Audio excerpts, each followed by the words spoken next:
안녕하십니까. 10월 9일 LA 한인 뉴스를 시작하겠습니다. 트럼프 대통령은 지난 7일 코로나 바이러스 19에 시달려온 모든 미국민들에게 희망의 선물을 안겨주는 발언을 했습니다. 자세한 내용 이승주 기자가 보도해드립니다. 전 세계에 온 인류의 재앙인 코로나 팬데믹, 코로나 확진자 수는 매일 몇십만 명까지 발생했던 그야말로 인류 대재앙이라고 해도 과언이 아니었습니다.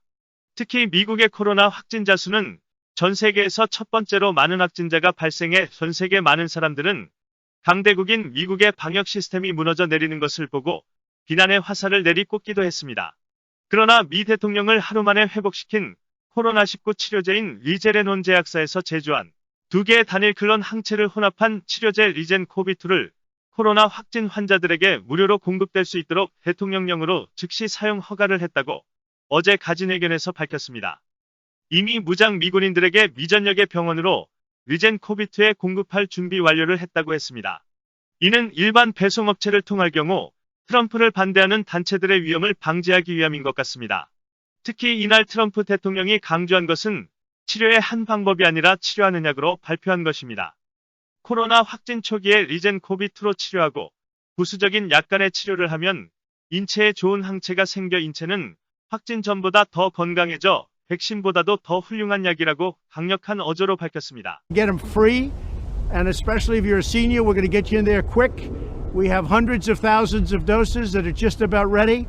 I have emergency use authorization all set, and we got to get it signed now.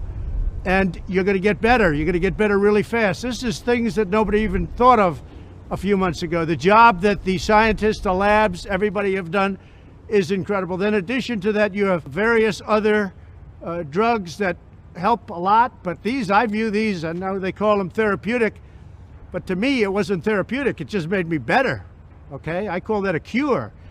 So I want to get these things done. So we have to get them done, we have to get them approved, and I want to get them to the hospitals where people are feeling badly. That's much more important to me than the vaccine. But on the vaccines, we have many companies that are in final stages for the vaccines, Johnson & Johnson, Moderna, Pfizer, all great companies, but many of them. And we're going to have a great vaccine very, very shortly. I think we should have it before the election, but frankly, the politics gets involved, and that's okay. They want to play their games. It's going to be right after the election. But we did it, nobody else. Nobody else would have been able to do it. The FDA has acted as quickly as they've ever acted in history. There's never been a time, and no president's ever pushed them like I pushed them either, to be honest with you. But the FDA is approving things in a matter of weeks that used to take a matter of years. So we have these drugs, Eli Lilly and the others that are so good, but they are, in my opinion, remember this, they're going to say that they're therapeutic, and I guess they are therapeutic. Some people don't know how to define therapeutic. I view it different. It's a cure. For me, I walked in, I didn't feel good. A short 24 hours later, I was feeling great. I wanted to get out of the hospital.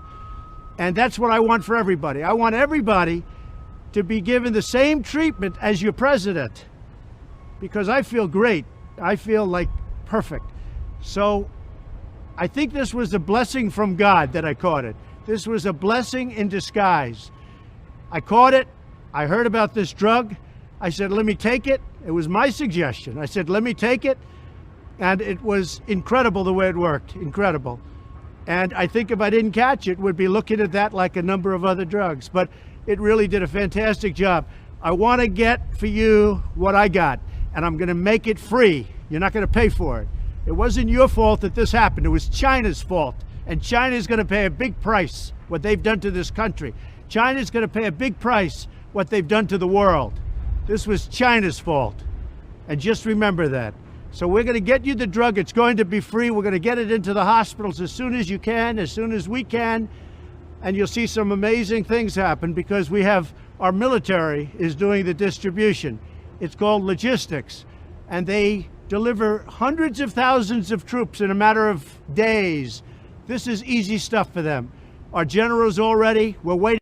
우선 5만 명분의 약을 제조하여 최단 시일에 공급하며 점차적으로 생산되는 대로 내년까지는 30만 병의 리젠 코비2를 확대할 것이라고 밝혔습니다.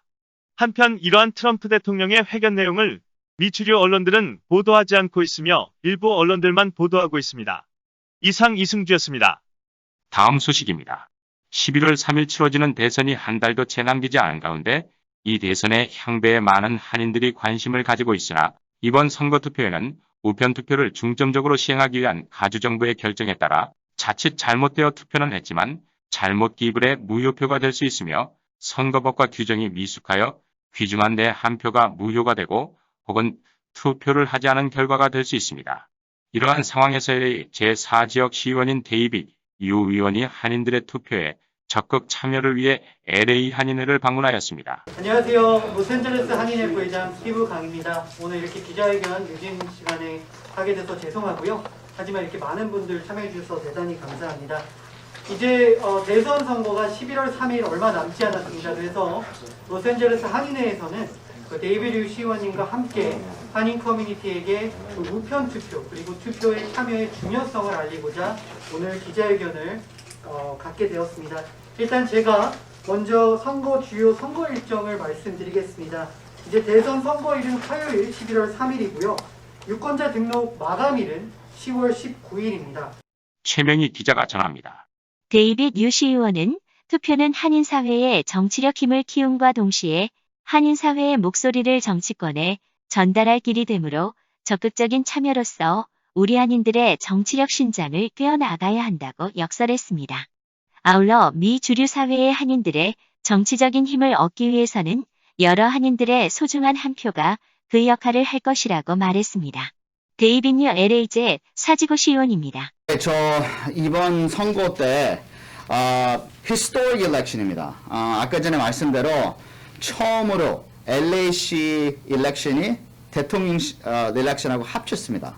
그래서 이번에 선거 제일 나오는 사람들이 제일 많고, 근데 그거 떠나가지고 제가 이거는 non-partisan지만 example로 말하자면은 2015년에 제가 선거 나왔을 때는 그때는 거의 20%도 안 되게. 이번 투표 방식은 유권자 등록이 가장 중요합니다. 투표에 참여하기 위해서는 유권자 등록이 선행되어야 합니다. 올해는 코로나19 사태로 인해 LA를 포함한 가주 내 모든 등록 유권자들이 우편 투표 용지를 받게 됩니다. 오는 19일까지 유권자들은 용지를 기입한 뒤 발송하거나 해당 지역의 투표센터를 방문 또는 투표함에 투입하기만 하면 됩니다. LA 카운티는 올해 유권자들의 편의성을 높이기 위해 이발렛 시스템을 도입했습니다. 이 발롯이란 샘플 용지에 기입해 그것을 보고 온라인상에서 샘플 투표 용지를 기입한 뒤 QR코드를 받아 투표센터에 마련된 투표기기에다 스캔할 경우 자동으로 기입되는 지원 시스템입니다. 일반적으로 어려운 부분이 있지만 이 시스템은 젊은 유권자들의 편의성을 염두에 둔 것이라 할 수 있습니다. LA 한인회 스티브 강 부회장입니다. 네, 이번에 주민 발의안이 굉장히 다양한데요. 사실 우리 삶에 가장 임팩트를 많이 주는 주민 발의안들이 많이 나왔습니다.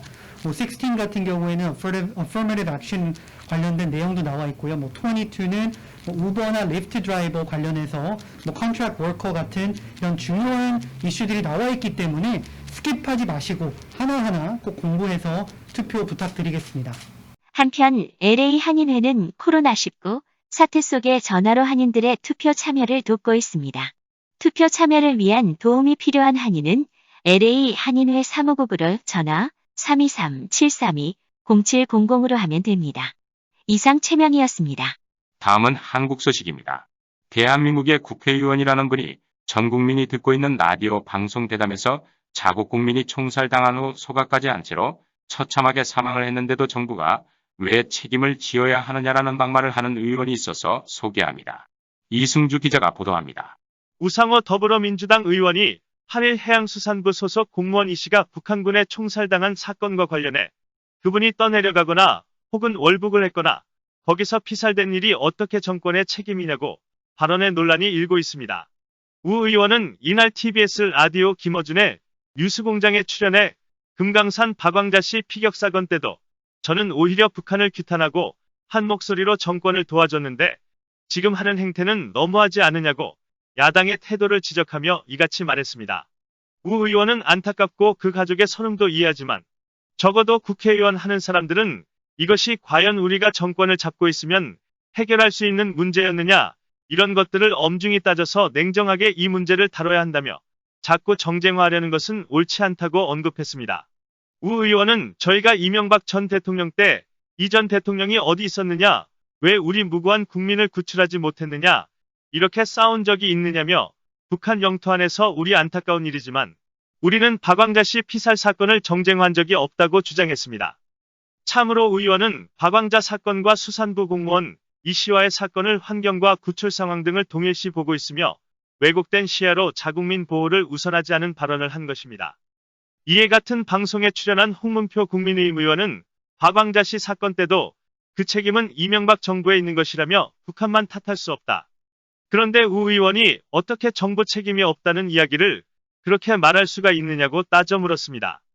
홍 의원은 피격 공무원이 6시간 동안 그리고 47시간 문재인 대통령이 무슨 일을 했는지를 명명백백히 밝히고 그리고 공동으로 너희들 다시 이러면 안 된다.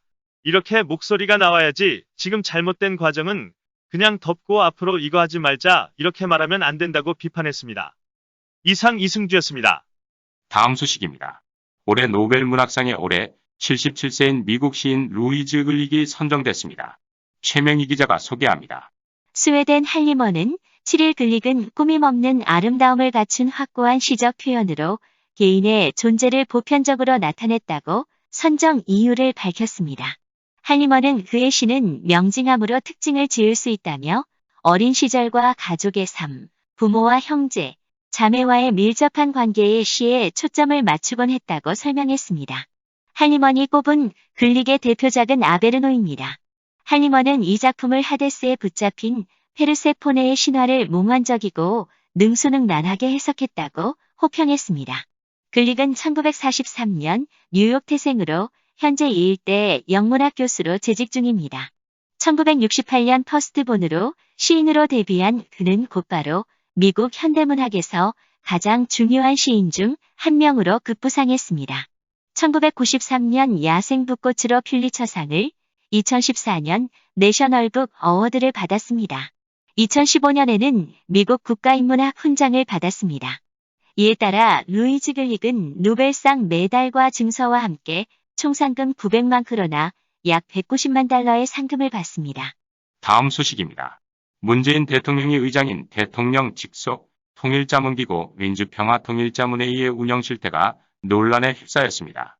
민주평통이 자문위원을 위촉하고 의장 표창을 할 때 범죄 경력 조회를 하지 않았을 뿐만 아니라 전 옵티머스 자산운용 대표인 이혁진 씨의 미국 내 거주지를 파악하고도 사법기관에 통보하지 않은 것으로 드러났습니다. 이승주 기자가 보도합니다. 7일 국회 외교통일위원회 소속 정진석 국민의힘 의원이 이날 민주평통으로부터 제출받은 자료에 따르면 민주평통은 17기부터 연임하는 자문위원들을 대상으로 별도의 범죄 경력 조회를 하지 않았습니다. 이로 인해 기수별로 17, 18기 4,542명, 18, 19기 5,072명 등 총 9,614명이 신원조회를 거치지 않고 그대로 위촉됐다고 밝혀졌습니다. 이런 상황에서 문 대통령은 지난해 9월 제19기 민주평통 출범식 개회사에서 한반도 평화와 통일의 길을 앞장서서 열고 계신 자문위원들을 뵈니 참으로 든든하다며 신뢰를 보냈습니다. 민주평통 의장인 문 대통령이 수여하는 의장 표창은 자문위원으로서 모범이 되는 경우에 수여하고 포상의 품격을 높이기 위해 범죄 경력 조회를 실시해야만 합니다. 그러나 2019년의 경우 428명의 범죄 경력 조회가 진행되지 않은 채 표창이 수여됐습니다. 이 중 한 지방의원은 표창 추진 과정에서 벌금 300만 원에 약식 기소된 것으로 드러나기도 했습니다. 범죄 경력 조회가 제대로 이뤄졌다면 제외됐을 경우인 것입니다. 이에 민주평통은 헌법에 근거해 설치된 대통령 자문기관이라는 위상에 따라 높은 도덕성이 요구되는 자리인 만큼 위촉 과정에서 철저한 검증이 실시됐어야 했다는 비판이 나옵니다. 한편 정진석 의원은 2019년의 경우 자칫 범죄자에게 대통령상을 준 꼴이 될 수 있다며 반드시 경찰청에 범죄 경력 조회를 받도록 의무화하는 방안을 시급히 마련해야 할 필요가 있다고 지적했습니다.